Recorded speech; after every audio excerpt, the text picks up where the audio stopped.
Selamat malam, sahabat Karania. Selamat datang dalam acara Karania Wisdom yang rutin diadakan oleh penerbit Karania, penerima rekor muri sebagai penerbit Buddhis paling produktif di Indonesia setiap Rabu jam 8 malam.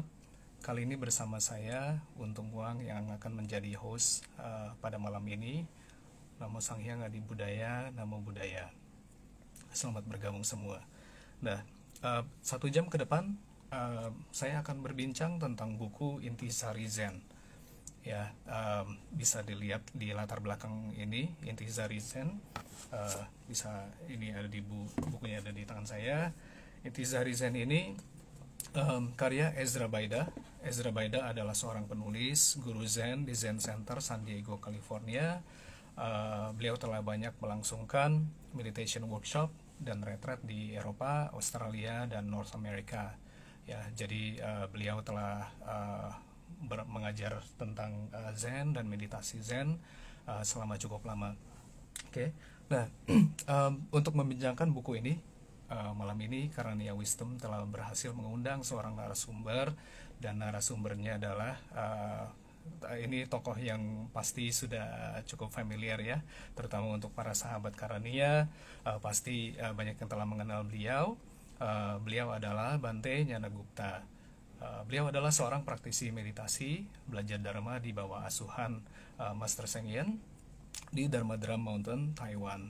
Nah, senang sekali saya punya kesempatan untuk berbincang dengan Bante Nyanagupta malam ini. Saya udah nggak sabar nih, pastinya yang lain juga udah nggak sabar ya. Mari kita undang Bante Nyanagupta. Tadi saya udah sempat tahu. Semoga aman ya. Selamat malam, selamat datang yang baru bergabung. Saya sedang mengundang Bante Nyanagupta. Kita lihat. Dan jangan lupa simak terus ya pembicaraan kita, karena nanti kita ada beberapa hadiah. Nah, telah bergabung bersama kita Bante Nyanagupta. Selamat malam, Selamat Bante. malam, Bung. Ya, malam. Adi Budaya, Namo Buddhaya. Budaya. Iya. Bante, apa kabar? Gimana kabarnya pandemi ini? Baik, baik. Nah, kamu baik juga ya? Ya. Iya, saya baik, Bante. Terima kasih. Ya. Bante, sebelum kita berbincang tentang bukunya nih, mungkin saya persilakan kalau mau menyapa sahabat Karania yang sedang menyaksikan IG Live kita malam ini. Ya, selamat malam semuanya, para sahabat yang mengikuti live Karania Wisdom pada malam hari ini. Namo Sang Hyang Adi Budaya, Namo Buddhaya. Ya, ya, oke. Bante, kita mulai aja nih ya, Bante ya. Saya udah nggak sabar nih. Kita ngobrol-ngobrol soal buku Intisari Zen ini yang ada di belakang saya. Bante kan kita sempat ngobrol di WhatsApp, dan Bante bilang ini bukunya cakupannya cukup luas loh. Kita mau ngobrol apa nih? Dan saya setuju banget. Luas banget, banyak banget bahan yang bisa diobrolin. Kayaknya mungkin 1 jam nggak cukup. Mungkin saya nggak sabar juga untuk mendengarkan perspektif Bante tentang buku ini. Soalnya saya suka banget bukunya. Nah, Bante, mungkin kita mulai dulu dengan untuk teman-teman sahabat Karania yang belum membaca buku ini nih, kira-kira buku ini secara garis besar tentang apa sih, dan kenapa mereka harus baca buku ini? Silakan, Bante. Baik, saya juga sebenarnya di buku yang sudah cukup lama ya. Saya juga baru membaca buku ini setelah diminta oleh, waktu itu yang hubungi saya Jenti ya dari Karania untuk bedah buku, dan saya untuk acara Karania Wisdom ini, dan saya waktu itu nggak menentukan buku, silakan Karania menentukan, dan beliau memberikan saya buku Karania Intisari Zen ini ya. Dan saya dapatnya baru beberapa bulan lalu mungkin ya, dan baru minggu lalu baru mulai saya baca-baca. Bukunya cukup menarik ya. Ini merupakan sebenarnya refleksi dari Ezra Baida ini. Tadi Untung kan sudah menyampaikan Ezra Baida adalah seorang guru Zen. Dia bersama istrinya ya, guru Zen, belajar dengan seorang guru Zen dari tradisi Soto Jepang ya, mereka dari lineage Zen Jepang ya, karena kita tahu dari yang yang memperkenalkan ajaran Buddha khususnya Zen ke Barat, ke Amerika, yang paling awal adalah dari tradisi Jepang, ya, dari tradisi Cao Tongzong dari Soto, ya, Zen itu ada beberapa yang cukup terkenal, ya, dari Shunryu Suzuki dan beberapa lainnya. Beliau belajar seorang praktisi, dan buku ini ditulis adalah refleksi dari pengalaman latihan beliau dan pengalaman dari beliau juga mengajar, ya, karena telah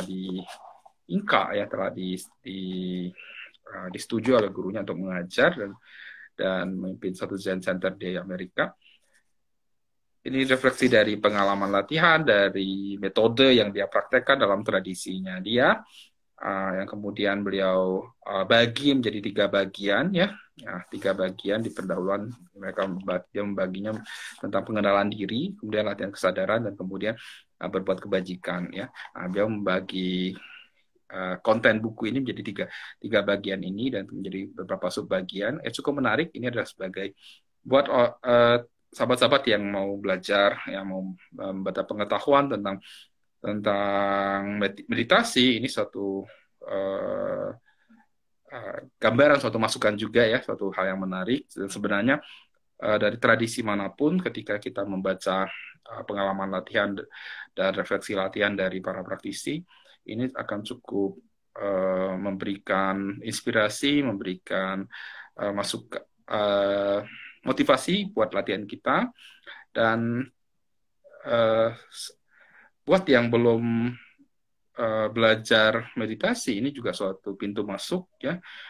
Karena di dalam ini dia juga berbicara tentang beberapa teknik latihan, dan tentu untuk lebih lanjut untuk berlatih, tentu kami sangat sarankan, ya, teman-teman yang tertarik untuk meditasi, ya, bukan belajar hanya dari buku, ya, tapi tetap harus ke practice center, ya, komunitas-komunitas latihan, ya, untuk bisa mengetahui metode secara lebih lengkap, ya. Tapi cukup bagus buku ini, ya, dan kita bisa melihat bahwa dari berbagai tradisi meditasi, khususnya dari tradisi Zen itu sendiri, baik dari tradisi saya sendiri belajar dari tradisi Chan China, ya, dan dari tradisi Korea, dari tradisi Jepang, sangat ada titik sambungnya. Bahkan dari tradisi meditasi dari Theravada dan Vajrayana juga saya rasa ada titik sambungnya. Ya. Oke, baik. Terima kasih, Bante. Berarti tuh sahabat Karania yang tertarik untuk maaf, ya. Maaf untuk ininya interupsinya. Untuk sahabat Karania yang tertarik untuk mengetahui lebih banyak tentang meditasi dan inspirasi dan motivasi, silakan baca buku ini, Intisari Zen, seperti yang tadi Bante sebutkan. Bante tadi sekilas menyebutkan tentang 3 fase, ya, yang memang buku ini menyusunnya saya melihat sangat sistematis, ya, Bante, ya. Jadi dibagi jadi 3 fase, dan kemudian tiap fase ada sub-nya lagi yang berisikan tentang pelatihannya, tentang inti-intinya, gitu, ya. Makanya saya bilang tadi, there's so much to talk about, gitu, ya. Banyak banget nih yang bisa kita diskusiin. Mungkin saya ngebahas tentang itu, Bante, yang 3 fase itu. Jadi di dalam bukunya Ezra Baida, 3 fasenya adalah, yang pertama fase tentang saya, ya, Bante, ya. Dan yang kedua fase mengembangkan kesadaran, yang ketiga fase mengembangkan kebaikan, ya. Nah, mungkin kalau 3 fase ini, kira-kira kenapa sih, Bante? Mungkin kita perkenalkan kepada sahabat Karania, mengapa diawali dengan 3 fase ini dan bagaimana mereka saling berkaitan. Ini sebenarnya cukup menarik, ya. Dari buku ini, Zen Baida ini berbicara pertama di bab awal dia berbicara tentang mindset, ya, mindset kita dalam berlatih, ya, sebagai seorang praktisi meditasi memiliki pandangan atau mindset yang benar itu sangat penting, ya. Dan oleh karena itu dalam tradisi mereka sangat bagus, dan itu sebenarnya di dalam semua tradisi juga demikian, dan mungkin tidak secara spesifik menggariskan seperti itu, tetapi saya lihat dia mengelompokkan bahwa tahap pertama adalah tentang saya, ya. Tentang saya ini adalah bagaimana kita memahami diri kita sendiri, ya, memahami diri kita, dan kemudian bagaimana kita belajar untuk melepas ego kita. Nah, di sini dalam berbagai tradisi Zen atau Chan, tahap awal memang kita digembleng untuk bagaimana kita melepas ego kita, ya. Nah, bagaimana kita melihat ke dalam diri kita sendiri. Ya. Nah, ini tahapan yang menurut penulis ini merupakan tahapan yang sangat penting, ya. Nah, tahapan yang sangat penting, dan sebenarnya antar tahapan itu bukan berarti bahwa tahapan ini selesai baru lanjut ke tahapan berikutnya, tidak, maksud penulis. Karena ketika masuk ke dalam tahapan latihan kesadaran tahapan kedua, itu juga melanjutkan proses ini, ya. Nah, tentang proses pemahaman diri, proses bagaimana kita menggunakan satu metode, ya. Nah, metode untuk dalam tradisi mereka menggunakan metode yang disebut dengan Shikantaza, dan tradisi dalam kelompok mereka juga menggunakan Kong-an, ya. Dan ini bagaimana setelah menggunakan satu metode untuk terus berlatih, ya, melatih kesadaran, melatih mindfulness, melatih sadar penuh. Nah, tapi dalam proses kita berlatih, kita tidak bisa hanya berlatih saja, tapi ada satu bagian yang disebut dengan mengumpulkan parami, mengumpulkan kebajikan, ya. Nah, mengumpulkan kebajikan ini sangat penting, ya. Nah, di dalam tradisi Zen tradisional, dalam tradisi santai, ketika kita berlatih, kalau kita tidak memiliki kebajikan yang cukup, kita tidak akan bisa berlatih. Ya. Nah, lalu ketika kita berlatih, kita juga tidak bisa hanya duduk saja, kita hanya menghambur-hamburkan kebajikan kita. Nah, tetapi kita juga perlu memupuk kebajikan. Ya. Nah, di bagian ini dia berbicara sebenarnya lebih ke mindset, ya, bagaimana mengembangkan meta, bagaimana mengembangkan pikiran penuh belas kasih, pelimpahan jasa, nah, itu seperti itu. Tapi lebih aktif lagi adalah bagaimana kita juga melakukan secara nyata di masyarakat. Kita kembali ke masyarakat, ya, kebaikan, karena ajaran Buddha tidak berdiri sendiri. Ya, saya mengatakan praktek meditasi sebagai bagian dari salah satu parami, ya, atau kita sebut dari sesat paramita, sebagai sebenarnya tidak spesifik hanya pada dhyana parami, nah, tetapi secara keseluruhan dana, sila, kanti, wirya, dan prasya parami, ya. Nah, jadi keenam paramita itu berhubungan, ya, tidak berdiri sendiri. Nah, 3 tahapan ini sebenarnya alih-alih disebut tahapan adalah suatu 3 bagian yang sangat penting, ya, dalam latihan meditasi. Yang pertama, kita harus mengenali diri kita, ya. Guru saya, Master Seng, yang selalu mengatakan kita ingin mencapai tahapan yang disebut dengan anatta, tahapan sunyata, tahapan tanpa aku. Kita tidak akan bisa mencapai itu kalau kita tidak memahami sang aku, ya. Nah, kita mau melepas keakuan, tapi kita tidak bisa menemukan aku kita, ya. Bahkan aku itu begitu besar sehingga kita tidak menyadarinya, ya. Nah, bagaimana kita bisa mulai dari tahapan pemahaman diri, baru kita bisa bertahap menuju ke tahapan melepaskan keakuan ini. Ya, pertama, bagaimana di dalam proses latihan di berbagai Zen center, apalagi di tradisi seperti yang diceritakan oleh penulis, ya, ditulis oleh penulis, bahkan dialami oleh berbagai praktisi ketika masuk ke retret, masuk ke biara-biara latihan, ya, apalagi yang tradisional, ya. Nah, di situ kita akan digembleng bagaimana kita melepaskan keakuan. Nah, dan tentu kemudian menggunakan metode, ya, metode yaitu berlatih kesadaran dan terus mengumpulkan bajikan, ya. Oke. Berarti buku ini tidak hanya membahas tentang melepas keakuan saja, tapi juga mengumpulkan parami atau kebajikan, ya, Bante, ya. Ya. Jadi cukup komplit. Dan saya memang juga, itu yang saya suka dari buku ini, karena tidak hanya mengenai latihan-latihan kesadaran, tapi juga banyak nasihat-nasihat praktikal gitu, ya, yang bisa kita terapkan, yang bisa membantu kita untuk mengembangkan kasih sayang gitu, kebaikan kepada orang lain. Jadi sangat bermanfaat sekali gitu bukunya. Ya. Nah, Bante, ini saya mau tanya nih, di dalam bukunya itu penulis sering sekali, terutama di fase yang pertama, pada saat berbicara tentang melepas keakuan. Ada satu pertanyaan yang dia ulang-ulang, kita coba untuk bertanya, apakah ini? Ini kan koan banget ya Bante ya, it's a very charm ini kan apa topik ya. Jadi Bante boleh tolong bantu jelaskan nggak gimana latihan itu bisa membantu kita? Iya, sebenarnya dalam setiap latihan, dalam berbagai tradisi juga ada, tapi secara dalam tradisi, khususnya dalam tradisi Zen, itu ada satu metode yang disebut, kalau di Jepang mereka menyebutnya sebagai kongan. Tapi ini kalau dalam bentuk spesifik satu pertanyaan sebenarnya bukan kongan. Ya, kongan adalah satu Hmm. renung atau satu kasus ya, yang satu cerita di dalamnya Hmm. ada satu kasus yang mungkin diakhiri dengan pertanyaan. Nah, itu yang Hmm. dipraktekkan. Ya, itu kebanyakan dipraktekkan dari tradisi Rinzai, tradisi Rinci. Ya, sedangkan Jambada Hmm. ini adalah dari tradisi Soto. Dari Soto mereka lebih menekankan pada just sitting, sikantatsa, ya, atau di dalam Hmm. tradisi Soto di Tiongkok menggunakan yang disebut dengan Mo Zhao atau silent illuminations. Ya. Kalau dalam bentuk satu spesifik pertanyaan di dalam tradisi Zen Chan di Tiongkok, kita menyebutnya sebagai Hua Tou. Ya. Hua adalah kata, Tou adalah awal, ya, kepala dari kata. Jadi sebelum kata-kata itu muncul, apa yang ditimbulkan. Jadi sebenarnya itu adalah suatu pertanyaan ke dalam, ya.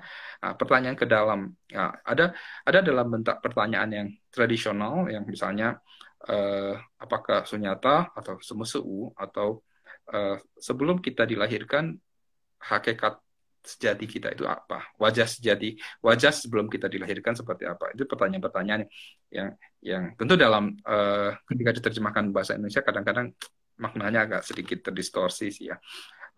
Tapi Hmm. di Barat mereka banyak menggunakan satu hoto atau satu kungan yang kemudian diadaptasi menjadi misalnya siapakah saya? Who am I? Ya, who am I? Hmm. Siapakah saya? Ini sebagai perenungan pertanyaan ke dalam. Dan di sini di buku ini di tahap yang sangat awal dia mengajak para praktisi untuk terus menentukan apakah ini. Jadi setelah fenomena yang muncul ketika kita timbul keraguan atau apa, kita tanyakan kenapa ini supaya kita gali lebih dalam. Nah, ini boleh saja digunakan, tetapi eh, penggunaan Huatou atau Kong'an yang benar sebenarnya eh, pada tahapan seperti itu tidak memiliki suatu kekuatan. Ya, Hmm. penggunaan Huatou dan Kong'an yang benar adalah tidak ada jawaban. Jawaban yang muncul dari persepsi, muncul dari pengetahuan, muncul dari pengalaman, itu semua salah. Ya, karena Kong'an adalah atau Huatou adalah suatu latihan di mana kita di di di pertanyaan itu harus bisa menimbulkan suatu dalam bahasa Inggris sudah great doubt, keraguan-raguan besar Hmm. terhadap makna kehidupan. Ya, kita harus memiliki begitu determinasi yang kuat untuk mencari pembebasan. Ya, jadi tentang keraguan-raguan yang sangat besar ini makna praktek ini ya sebenarnya ya. Jadi tentang kita harus bisa memiliki suatu keraguan-raguan yang sangat besar ya, yang terus ingin menggali dari makna kehidupan dari pembebasan akhir ini ya. Nah, dan ini yang harus dimiliki sehingga kekuatan dari Kong'an itu bisa benar-benar kekuatan dari Huatou ini benar-benar memiliki kekuatan. Dan di sini dituntut untuk di kondisi batin yang sangat tenang. Kondisi batin yang sudah berada di dalam tradisi kami disebut dengan unified mind, Tong Ishin ya. Atau kalau kita menggunakan teks uh,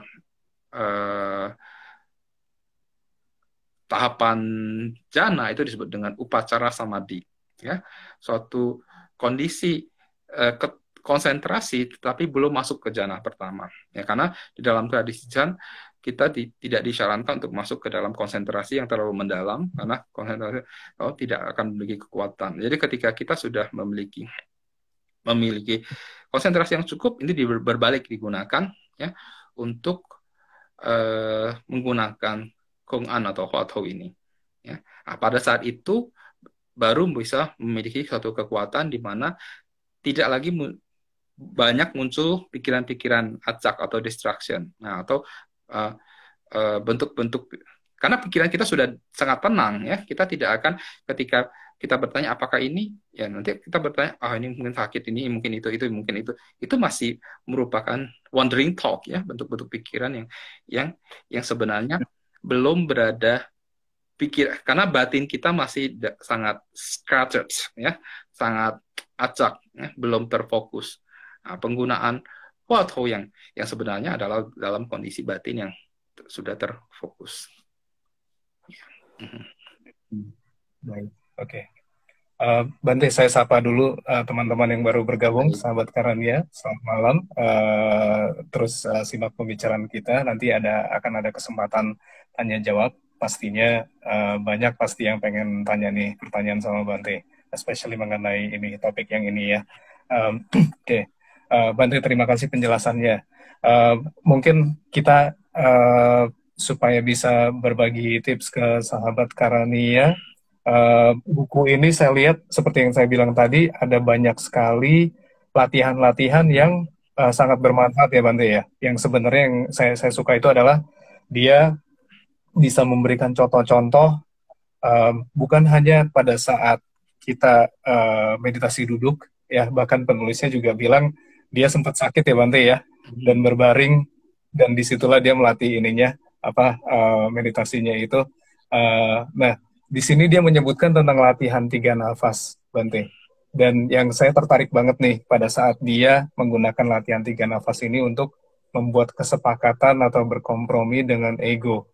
Dia memberikan contoh ini pada saat kita berusaha untuk mengatasi kecanduan. Mungkin yang kita sering kadang kan online, non-stop, atau melakukan hal-hal yang itu, dia mengajarkan mengenai ini. Boleh dijelaskan Bante mengenai latihan ini? Sebenarnya latihan 3 nafas ini buat yang ini ada satu kemiripan ya, setelah saya baca buku ini saya lihat dia ada satu kemiripan dengan kalau buat sahabat-sahabat yang pernah mengikuti latihan dari tradisi Plum Village ya.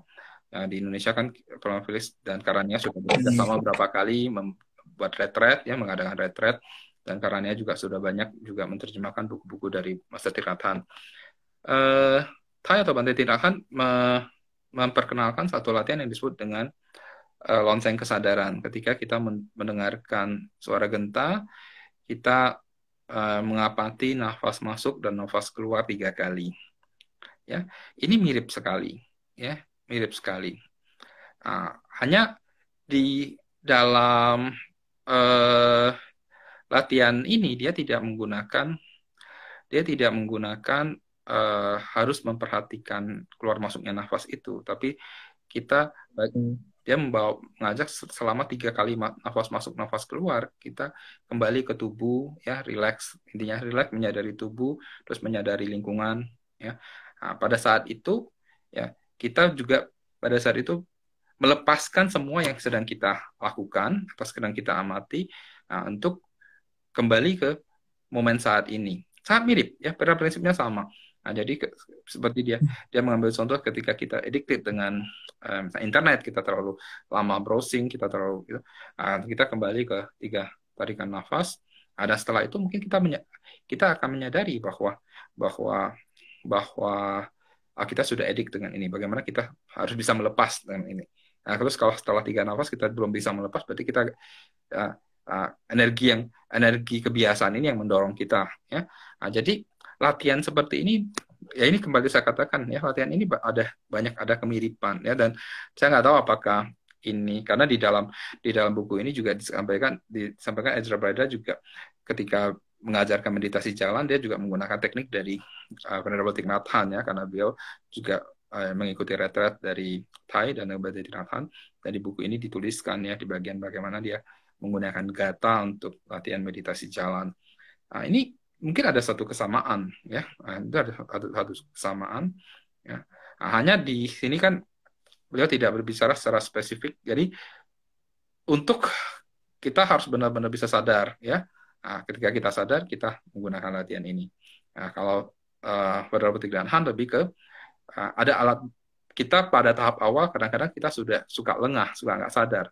Oleh karena itu kita diingatkan ada alat bantu. Alat bantu ini ya disebut dengan lonceng yang bisa kita setting di komputer kita atau ketika kita mendengarkan suara klakson, suara misalnya azan dari masjid terdekat, ini bisa dijadikan alat untuk kita dijajak kembali untuk mengamati 3 tarikan nafas. Ya, nah, ini suatu latihan yang menurut saya sangat bagus. Oke. Memang beliau juga menarik beberapa pengalaman dari itu ya Bante Thich Nhat Hanh yang disebut kasih jalan gata itu ya. Yeah. Oke.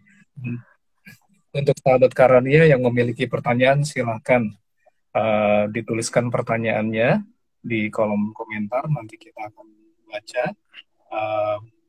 Sebenarnya jika sudah ada pertanyaan yang masuk, sudah bisa kita tanyakan kepada Bante. Ya. Bante, ada satu lagi nih poin yang menurut saya menarik sekali pada saat beliau bicara soal menganalogikan perhatian itu seperti jepretan kamera di mana kita bisa melihatnya detail pada saat kita penuh dengan perhatian itu. Itu gimana Bante? Apa yang beliau maksud? Sebenarnya adalah sama, ketika kita belajar meditasi seringkali dikatakan, terutama dalam tradisi Vipassana atau dalam tradisi Chan, dikatakan ketika kita mengamati, kita hanya mengamati tanpa memberikan persepsi, tanpa memberikan label. Ya, sama seperti kamera ketika memotret sesuatu, dia merefleksikan apa adanya. Ya, nah, dia merefleksikan apa adanya, tidak mengatakan oh yang jelek saya nggak mau tangkap, ya lensa saya nggak mau nangkap yang jelek, saya hanya mau tangkap yang bagus-bagus saja, ya. Nah, yang ini saya nggak mau perhatikan, yang ini saya tolak, tidak kan? Ya, jadi kamera menangkap secara keseluruhan, ya. Nah, secara keseluruhan dia menerima apa adanya, ya, melihat apa adanya, ya, tanpa memberikan label, tanpa memberikan penolakan, tanpa menambahkan dengan persepsi-persepsi. Ini prinsip dasar ya dari kita berlatih. Ya. Nah, ini yang di dalam tradisi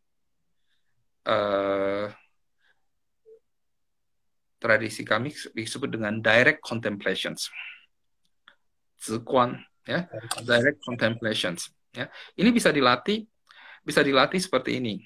Ya, ketika kita bisa dengan berdiri atau duduk dengan rileks, kita melihat ya pemandangan atau apa, mungkin dicari satu pemandangan dengan mata, dengan telinga bisa, ya. Nah, Anda lihat ke depan, ya, tapi tidak fokus dengan satu apapun, ya.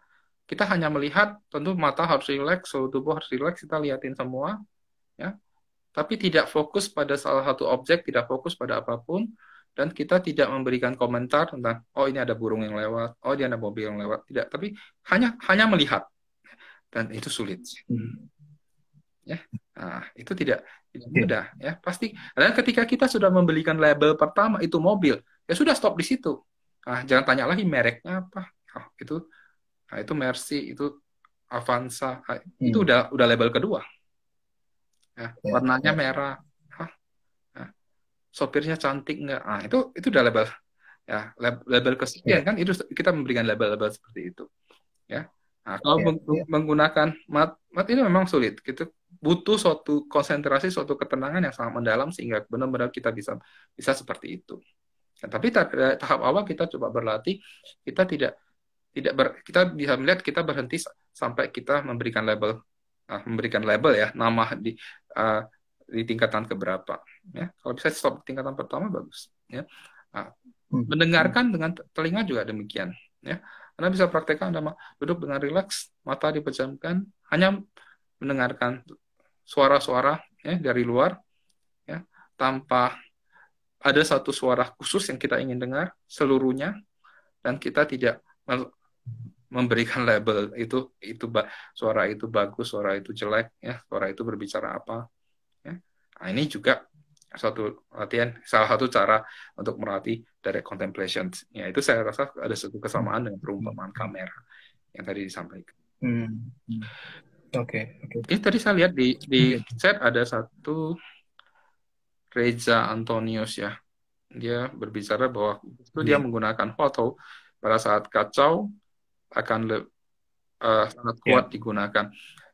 Sebenarnya Reja, yang Anda sebut kuat itu ya, menurut saya itu bukan kuat, tapi itu pada saat ini ini foto yang Anda gunakan hanya sebagai objek untuk mengalihkan, ya, Ob- suatu objek yang mengalihkan, ya, yang pikiran Anda yang acak, ya.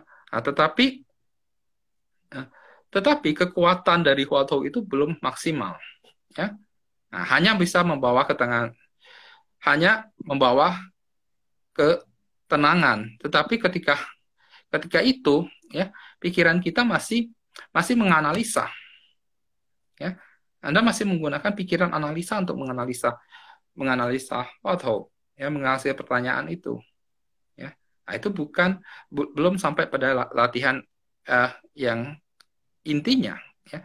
Tetapi itu bisa digunakan, itu boleh digunakan seperti yang disampaikan Ezra Baida di buku itu, ya, dalam suatu pertanyaan apakah ini sama, ya, itu bisa digunakan, ya, dalam tahapan awal.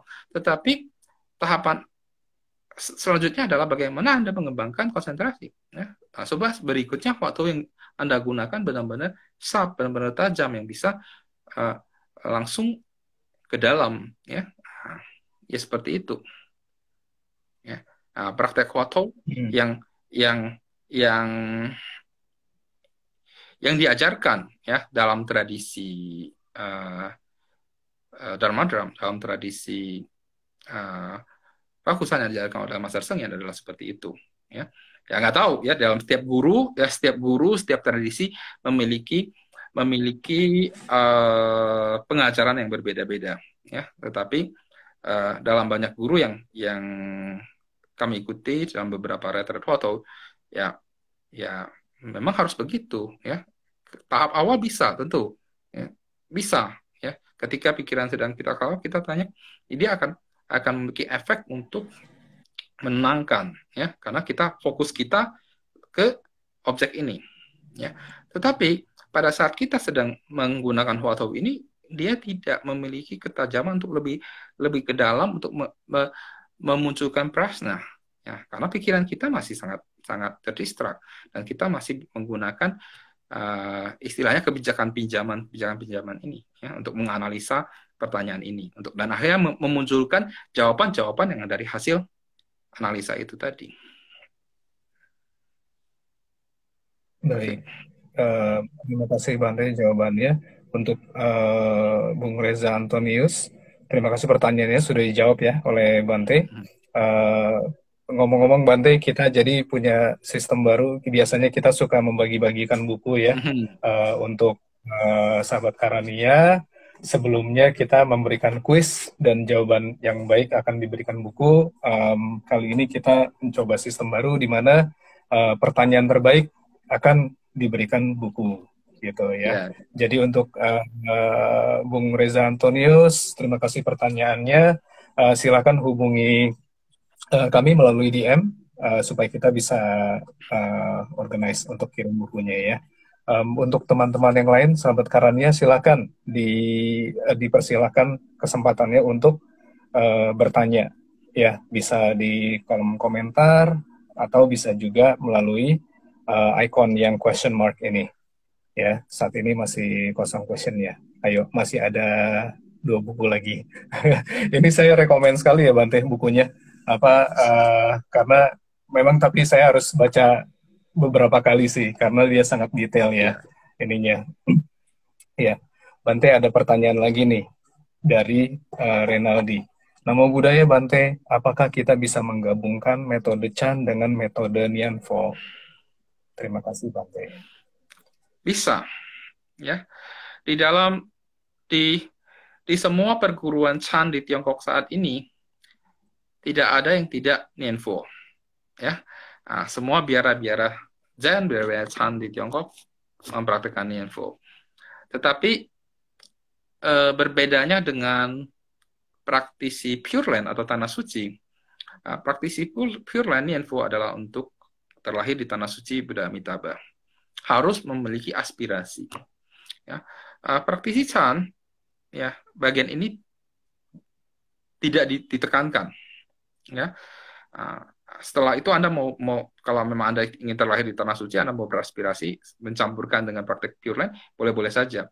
Tetapi Ninfo semata-mata sebagai alat metode untuk melatih konsentrasi atau melatih samatha. Ya. Nah, ini tadi Reza juga bertanya, berarti melatih samatha dulu, betul ya? Adalah di dalam pure tradisi Lin Qizhong, dalam biara-biara aula-aula meditasi Chan di Tiongkok saat ini, umumnya mereka ketika masuk ke aula meditasi, kita disuruh info dulu, ya. Uh, umumnya menggunakan Amitabha, ya. Lalu terkonsentrasi, ketika konsentrasi sudah terbangun, info itu dibalik menjadi huatou, ya. Menjadi Kong'an, menjadi huatou. Ya. Dibalik menjadi siapa yang sedang melafalkan Amitabha. 念佛的人是谁 atau 谁在念阿弥陀佛 ya. Nah, jadi berbalik menjadi suatu pertanyaan. Nah, sekali lagi ini harus memiliki konsentrasi, ya, bukan Anda info sebentar terus Anda balik bertanya, ya. Nah, ini pertanyaan ya sebenarnya boleh saja tapi tidak menurut guru kami, ya, Sison Sufu, Master Chichen mengatakan itu tidak memiliki kekuatan, ya, itu tidak memiliki kekuatan, ya, karena tidak akan membangkitkan, ya, great job itu tadi, ya. Bukan seperti penggunaannya. Nah, jadi bisa saja, ya, jadi ketika Anda melafalkan Amitabha, ya, menggunakan info, atau Anda melafalkan Kuan Yin Pusa, atau melafalkan nama Buddha siapapun, ya, atau Bodhisattva siapapun yang Anda gunakan, ya. Nah, sampai tahap tertentu Anda bisa balik bertanya, ya, siapakah yang sedang melafalkan? Ya? Nah, ini Nah, ini salah satu Kong'an yang paling populer digunakan saat ini di aula-aula meditasi Chan di Tiongkok saat ini. Oke, untuk ini jawaban. Ya, terima kasih Bung Renaldi, sudah dijawab ya pertanyaannya oleh Bante. Bante, saya mau tanya nih, di salah satu babnya kan beliau juga menceritakan tentang guru ya, apa pentingnya ada guru untuk ini latihan meditasinya ini. Mungkin kalau untuk sahabat-sahabat Karania di rumah mungkin ada bertanya-tanya, kalau misalnya nggak ada guru gimana sih latihan sendiri gitu? Latihan-latihan yang sederhana, ya, misalnya dengan mengamati nafas atau nianfo, ya, untuk tahapan ketenangan, boleh saja dipraktekkan sendiri. Tetapi jika ingin serius, ya, ingin serius berlatih, memahami tahapannya, ada baiknya memang bergabung dengan komunitas latihan, memiliki guru. Ya. Proses menemukan guru yang tepat ini juga seringkali saya sebut ini jodoh, ya, ikatan jodoh kita juga. Ya. Nah, Anda boleh menghubungi tempat-tempat latihan yang Anda rasa cocok, ya. Baik itu dari tradisi Theravada, Mahayana maupun Vajrayana, Anda cocok dengan metode mana, Anda coba latihan. Dan saat ini sebenarnya di Indonesia, khususnya di Jakarta, ya, ini cukup, Jakarta dan beberapa kota besar, saya lihat kondisi ini sudah jauh lebih kondusif misalnya dibandingkan 20 tahun yang lalu, ya, ketika saya baru pertama kali belajar Dharma, ya, saat itu tidak banyak, ya, pusat-pusat meditasi. Ya, saat ini hampir setiap tahun, ya, ini karena setahun ini pandemi, ya, kita tidak ada retret, ya. Tapi ada beberapa retret online, ya, latihan online. Banyak sekali pusat-pusat meditasi atau retret-retret yang diselenggarakan, ya, di Jakarta dan di Indonesia, ya, bukan hanya di Jakarta, dari berbagai tradisi, ya, berbagai tradisi utama, ya. Dari tradisi Vajrayana kita ada beberapa, terutama yang dari Myanmar, ya, ada beberapa guru dan rutin yang mengajar, ada bahkan udah punya pusat meditasi yang cukup besar, ya. Dari tradisi Vajrayana juga ada beberapa, ya, dari tradisi Mahayana, ya, dari tradisi Chan, nah, dari Master Sheng Yen, kita secara rutin ada beberapa retret, ada beberapa komunitas latihan. Dari tradisi Master Thich Nhat Hanh, ya, juga secara rutin ada komunitas latihan, ada retret-retret singkat dan panjang, ya. Dari tradisi yang lain, tradisi Jepang mungkin kita di Indonesia belum ya, dan tradisi Korea juga tidak ada ya. Tetapi Hmm. sudah cukup banyak ya. Ada tradisi Pure Land ya, dari utamanya dari grupnya Master Chingkong ya, juga Rutrain dengan retreat info mereka. Jadi cukup banyak ya. Jadi kita silakan Anda pilih ya komunitas-komunitas yang Anda rasa cocok ya. Dan Anda juga boleh coba-coba ya, gunakan waktu 1 tahun misalnya, 1-2 tahun Anda coba-coba di berbagai kelompok, dan Anda tentukan, setelah itu Anda tentukan ya, jangan lama-lama, jangan shopping terus ya. Nah, ada orang yang hobi ya, nah ini dia Nevo Retreat, Wahyu Vipassana dia ikut ya, Zen dia ikut, Vipa ikut, tapi nggak ada pegangan. Anda ikut bertahun-tahun tapi Anda tidak punya satu pegangan ya, karena hobi, senang-senang aja ya. Nah, Master Laiko ya menganjurkan ya, Anda boleh coba-coba dulu, terus setelah itu Anda tentukan satu metode yang Anda rasa cocok, dan Anda gunakan ini untuk jangka waktu yang cukup panjang, Anda uji ya. Nah, jika Anda merasa bermanfaat dengan metode itu, ya Anda gunakan terus ya. Nah, jika Anda setelah masa waktu tertentu Anda merasa tidak cocok, Anda mau pindah, ya baru pindah ya, pindah latihan ya. Nah, memilih guru yang tepat sangat penting ya, kalau Anda ingin serius meditasi ya. Nah, saya sangat tidak menyarankan kalau orang ikut meditasi dari YouTube ya, sekarang kan banyak ya, karena kondisi, apalagi dalam kondisi pandemik ya, tuntunan meditasi dari YouTube dari itu banyak ya. Tapi kalau Anda mau serius latihan ya, dari itu saja tidak cukup ya, dari itu saja tidak cukup ya. Kalau lewat YouTube nggak bisa nanya ya, Bante? Iya, ya. Tanyanya Anda ada masalah, kolom komen aja. Ya.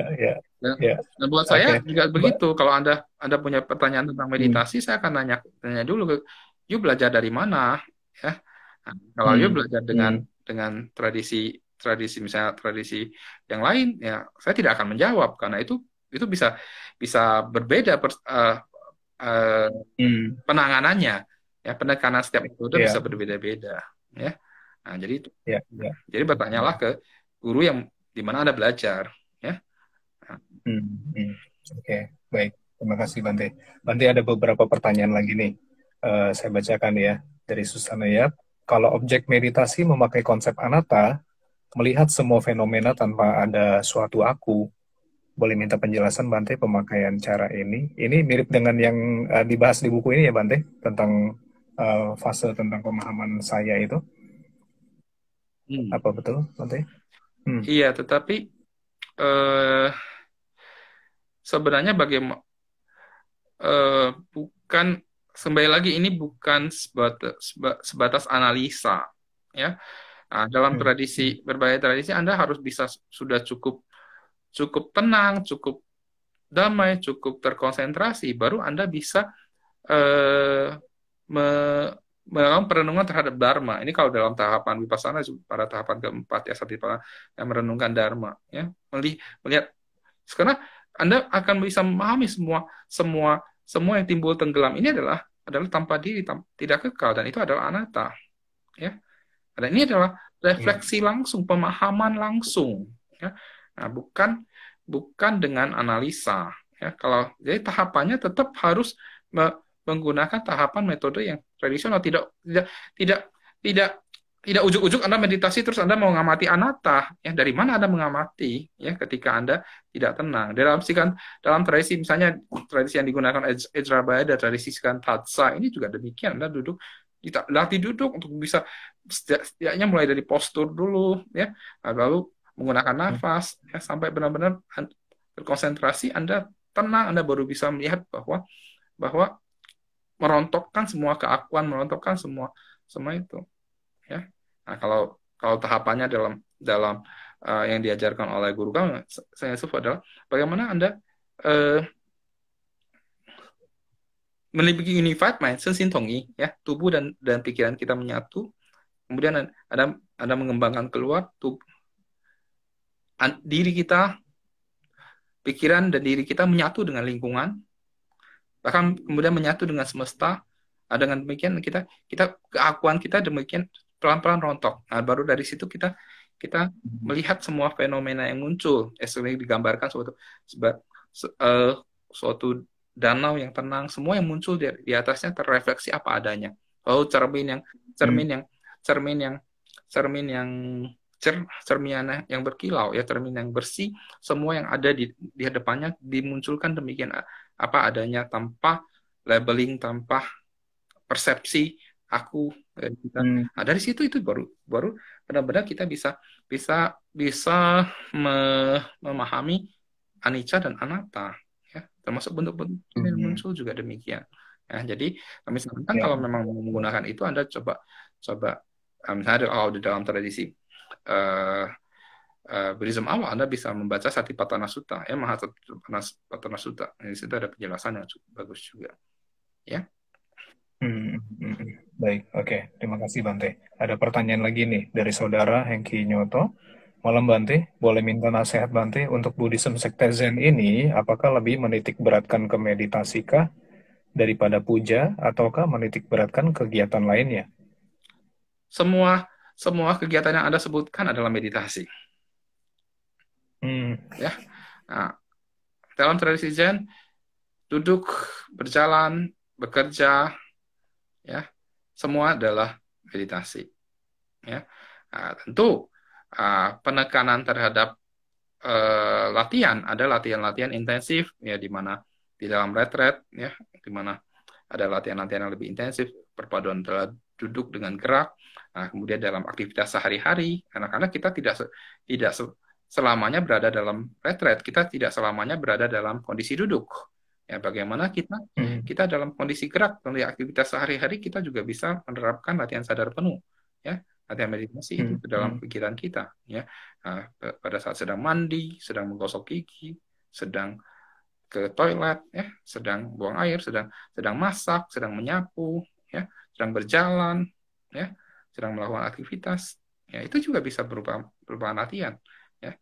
Nah, setiap aktivitas adalah latihan. Nah, ini adalah semangat dari Zen Buddhism, ya.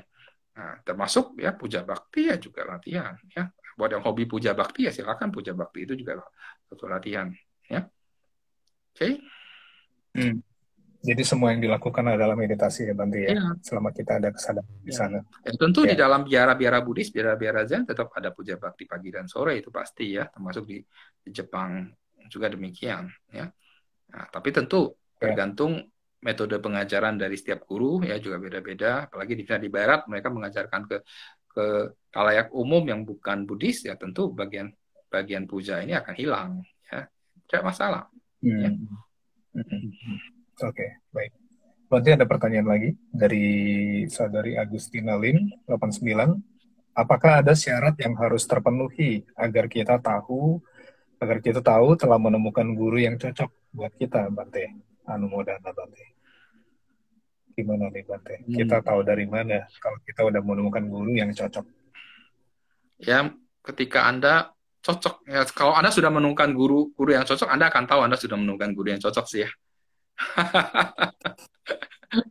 Ya itu nggak bisa dijawab, tapi yang pasti salah satu kriteria untuk guru yang cocok adalah guru itu adalah mereka yang mengajarkan apa yang mempraktekkan apa yang diajarkan ya, dan mempraktekkan mengajarkan apa yang dipraktekkan dan mempraktekkan apa yang diajarkan ya, selaras. Dan tentu setiap seorang guru yang baik tentu adalah dia melatih semua praktek-praktek Buddhis, memahami ajaran Buddha ya, secara teori dan praktek dengan sangat baik. Dan tentu seorang guru yang lebih baik lagi dalam tradisi Zen adalah di mana sudah memiliki realisasi dari latihan, ya, memiliki realisasi dari latihan. Nah, itu tentu Anda ya cocok-cocokan gitu ya. Kalau bicara guru ya, seorang yang sudah dianggap sudah merealisasi dari latihan belum tentu cocok buat Anda juga ya. Si guru A, guru B, guru C sama-sama bagus ya. Nah, tapi mungkin penekanan cara latihan, penggunaan metode yang digunakan ya bisa jadi Anda tidak cocok dengan latihan itu. Anda belum tahu ya. Tapi ketika Anda sudah menemukan guru itu, ya Anda harus 100% ya, 100% mengikuti bimbingannya ya. Nah, jadi jangan nanti Anda berpersepsi, oh kenapa seperti ini, kenapa guru saya seperti ini. Jadi kalau berbicara hubungan guru murid, ini ada Ah, di buku ini Ezra Baida juga juga juga menulis itu ya, karena sekali lagi guru itu juga manusia ya. Nah, sekalipun sekalipun Buddha sendiri ya, nah, Anda sekarang kita berbicara tentang Buddha, kesannya Buddha demikian jauh demikian, karena Buddha Buddha yang kita kenal lewat berbagai media sekarang, kesannya Buddha itu bukan manusia, Buddha itu apa makhluk surgawi ya, sempurna segalanya. Tetapi mungkin kalau Anda hidup di India bersama Buddha pada saat itu, Anda juga akan menemukan banyak kekurangan-kekurangan dari personalnya Siddhartha Gautama gitu ya. Nah, ketika berbicara masih dalam wujud sebagai manusia, ya tentu ada energi-energi kebiasaannya dan lain-lain. Ya, jadi kalau berbicara guru, ya itu benar-benar berbicara tentang personal, ya. Tapi tentu ada kualitas-kualitas yang harus dipenuhi oleh seorang guru. Iya, iya. Berarti ada personal, tapi begitu udah ketemu guru yang cocok, stick with him gitu ya, Bante ya. Jangan ganti-ganti lagi. Ya, oke. Bante ada pertanyaan lagi nih. Ini menarik nih. Dari Upasaka atau Upasika, maaf kalau saya salah, Satya Dirasidi. Namo Buddhaya Bante, dalam aktivitas sehari-hari, bagaimana kita bisa mengurangi kadar kebencian, keserakahan dalam konteks meditasi ini? Terima kasih Bante. Ini sebenarnya salah satu yang pertanyaan yang tadi saya mau tanya juga Bante.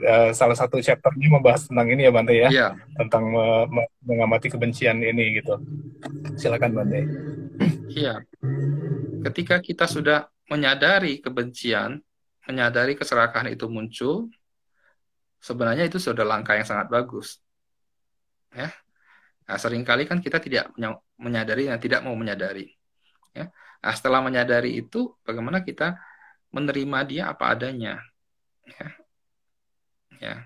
Nah, menerima dia apa adanya, dan bagaimana kemudian kita menemukan suatu cara yang tepat. Ya. Nah, menemukan suatu cara yang tepat untuk tapi itu bukan mengekangnya ya, termasuk kemarahan ya, kebencian. Kita tidak boleh mengekangnya ya, tetapi kita menerima dia apa adanya, menyadari keberadaannya dia, ya.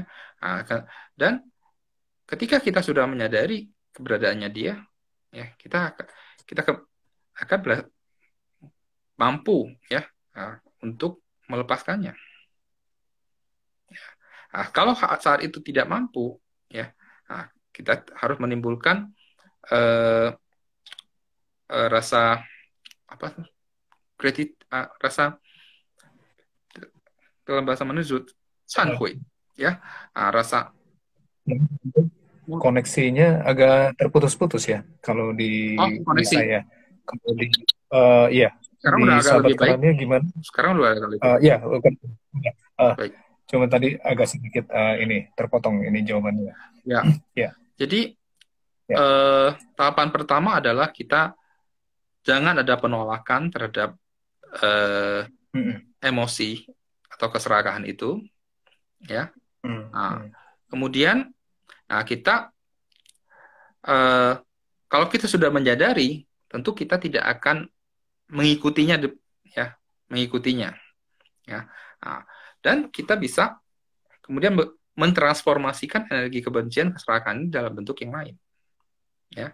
Nah, lewat metode, misalnya dengan Anda kembali ke nafas, ya, dengan Anda kembali ke metode yang Anda gunakan, misalnya dengan Nianfo atau dengan nafas, atau dengan meditasi jalan, ya. Nah, bagaimana kita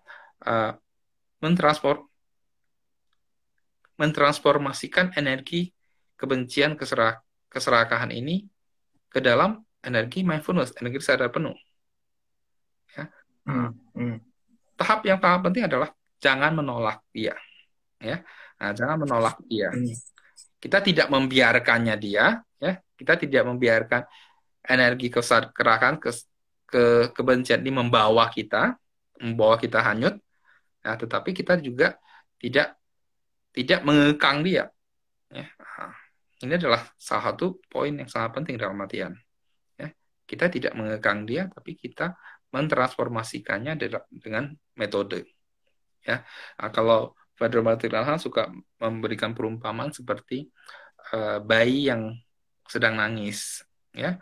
Nah, bayi yang sedang nangis, kita tidak, kalau kita nolak, kita pukuli, dia semakin nangis, ya. Nah, tetapi salah satu cara untuk menenangkan bayi yang sedang nangis adalah bagaimana kita menerima bahwa dia sedang nangis, lalu kita menggendong dia, ya. Kita menggendong dia, ya. Seperti seorang ibu menggendong bayi itu, nah kamu akan menemukan bahwa bayi ini nangis karena apa? Karena lapar, karena popoknya basah. Nah, baru kita akan menemukan caranya. Ya, kalau sedang lapar ya Anda harus kasih makan. Kalau popoknya basah harus diganti popoknya. Ya. Nah, jadi seperti itu. Ya, inilah salah satu cara latihan. Ketika kita menerima dia, kita bisa memeluk dia, energi ini. Kita akan menemukan suatu cara yang tepat bagaimana kita mentransformasi energi keserakahan dan kemarahan ini. Ya. Nah, jadi intinya Anda harus punya, kalau Anda mau berperang, Anda harus punya peralatan perang dulu. Ya. Berbicara tentang ini, Anda harus punya peralatan perang itu adalah apa? Metode meditasi yang Anda gunakan. Kalau hanya teori aja nggak bisa. Ya. Nah, dan Anda baru berlatih seminggu terus Anda gagal mentransformasi energi keserakahan dan kemarahan Anda, ya wajar, ya. Nah, buat para praktisi yang sudah bertahun-tahun juga belum tentu selalu berhasil, ya. Nah, jadi kita selalu terus berlatih, ya. Kadang-kadang berhasil, kadang-kadang tidak, sadari, dan bagaimana ketika nanti kita menghadapi, kita bisa berbuat lebih baik lagi. Ketekunan ya Bante, ya. Ada salah satu di buku ini membahas tentang ketekunan di mana kita harus terus melatihnya gitu ya. Ya, oke. Bante, ada satu pertanyaan lagi, sahabat Karania, berhubung waktu juga sudah hampir jam 9, ini pertanyaan terakhir ya dari saudari Novianti 83. Selamat malam, Namo Buddhaya Bante. Jika untuk lansia yang pemula baru mau memulai latihan meditasi, disarankan ikut Chan atau Vipassana? Terima kasih Bante. Dikembalikan ke yang bersangkutan pengen ikut yang mana, yang cocok yang mana, ya. Nah, jadi bukan bicara Chan, Vipassana, Nianfo atau Lamrin, ya, atau apapun, ya. Itu bukan bicara usia dan bagaimana lansia itu seperti apa, ya. Apakah sudah fisiknya masih bisa duduk, bisa berlatih, ya, atau sudah duduk di atas kursi roda, nggak bisa apa-apa. Nah, itu beda lagi, kan. Nah, dan kembali lagi ke dirinya yang bersangkutan itu. Yang bersangkutan cocoknya apa? Jangan dipaksakan. Ya, yang bersangkutan cocoknya apa? Lu punya affinity dengan praktek nggak? Ya. Nah, kalau memang dia tidak punya affinity dengan meditasi, jangan dipaksakan juga. Ya. Nah, mungkin dia cocoknya ikut Yamkeng, ikut Nianfo, ya nggak apa-apa, nggak jadi masalah. Itu juga meditasi, ya. Tanyakan ke yang bersangkutan, ya, maunya apa. Ya, itu menarik Bante. Jadi sebenarnya bahkan kalau cocoknya Lemheng pun juga itu bisa dilakukan karena itu pun sebuah bentuk meditasi. Iya, betul. Ya. Oke. Baik. Terima kasih Bante udah jawab semua pertanyaannya. Mungkin saya sebutkan dulu ya, dari terima kasih semua sahabat Karania yang sudah memberikan pertanyaan.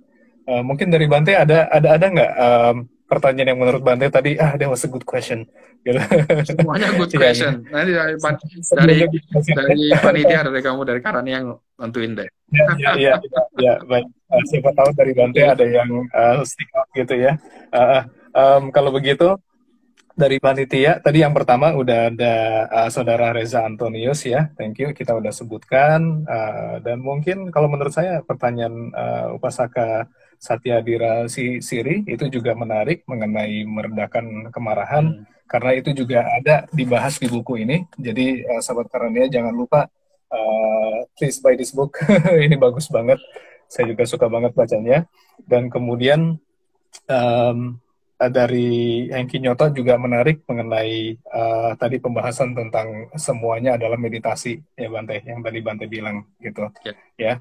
Oke. Untuk yang telah disebutkan namanya, silakan hubungi kami melalui DM ya. Dan untuk sahabat Karania yang lain, untuk membeli buku ini bisa melalui website karania.com, bisa hubungi kami melalui Instagram, bisa juga di online shop, Tokopedia dan Shopee, dan juga ada nomor teleponnya di belakang saya ini. Nah, Bante, terima kasih untuk waktunya. Sebelum kita tutup malam ini, silakan Bante kalau ada kata penutup mengenai buku ini, mengenai latihan meditasi, mengenai apapun. Saya rasa cukup ya. Buku ini sudah cukup bagus ya. Buat yang tertarik boleh tadi seperti yang Untung katakan, ya, Anda undang pulang buku ini lewat media yang tadi disampaikan ya. Jadi sekali lagi terima kasih, selamat malam semuanya. Semoga kita dapat terus mempraktikkan Dharma dalam kehidupan kita sehari-hari. Semoga semua kebajikan ini melimpah kepada orang tua, keluarga, dan semua makhluk. Semoga semua mara bahaya dan pandemi ini terus berlanjut. Semoga semua makhluk hidup berbahagia. Ya.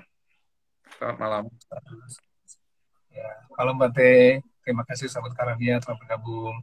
Ya, selamat beristirahat Bante. Selamat malam semuanya. Ya, malam semuanya.